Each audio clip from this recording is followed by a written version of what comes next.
Do you know who's given up the fewest sacks in the NFL since Week 7? The Colts, only 8. In fact, they lead the league, only 18 sacks given up this season. But they're facing the number 1 pass rush, 52 sacks on the year for these Kansas City Chiefs. I talked to tight end Eric Ebron, and he told me this week, if we can handle that pass rush, we'll be just fine. I also talked to starting left tackle Anthony Costanzo, who told me they're not necessarily the Chiefs giving you a bunch of crazy looks with their blitz. They rush with 5. They'll all bring their best move. We got to handle our one-on-one matchups here in Kansas City today. Right now, for more on the Chiefs, James Palmer.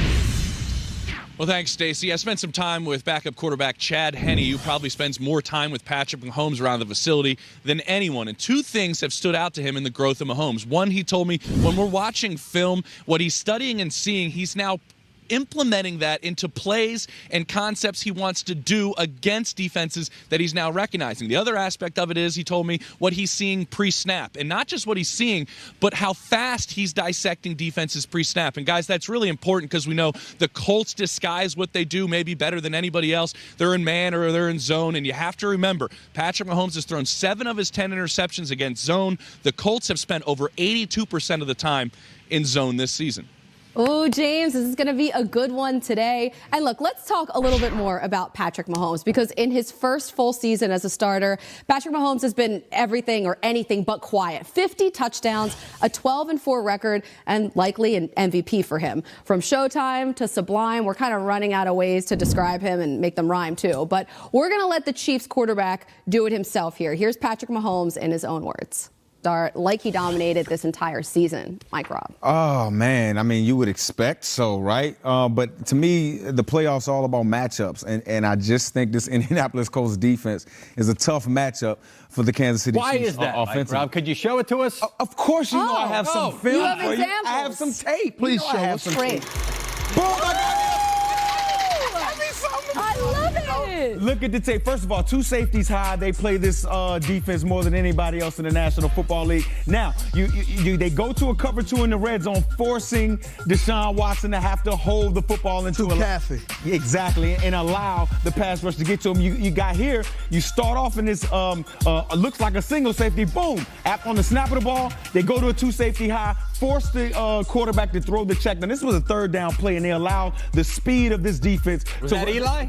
Yes, it was Checking Eli. It down? You're kidding me. Yes, it was Eli. And again, this time they send pressure, and they drop the defensive end and still allow coverage underneath. I love that. I think I've made it, guys. I've made it. You know what I mean? I've made it to the big leagues. But it's going to be very difficult for Patrick Mahomes to push the ball downfield. And my thing is this: Andy Reid is a guy who likes to go downfield. He doesn't call the run game that much. And to me, their run game walked out of the building when Kareem Hunt walked out of that building. So it's going to be whether the Kansas City Chiefs can kind of manage that. I always talk about every week, do they have a governor on this offense? Can they dial it back some and go on that 15, 16 play drive and then score at the end? I'm not sure if they can do that. Patrick Mahomes pushes the ball down the field more than any other quarterback in the National Football League. Can he consistently check it down?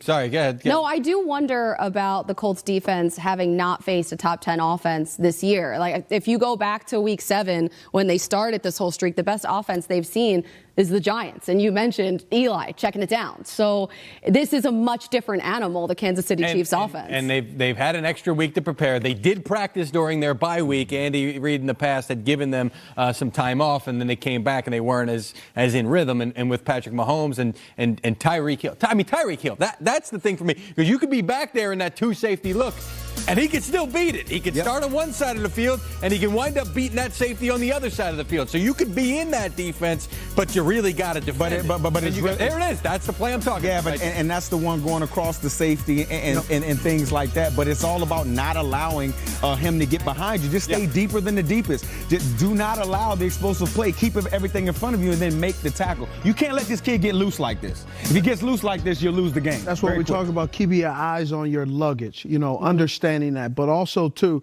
what we also have to talk about is the divisional round is all about matchups and also mistakes. And what I love about divisional football is we have absolutely no idea who will step up, who will fold under pressure, who will not prevail in the way we thought. We've seen this with the Kansas City Chiefs before. Expectations.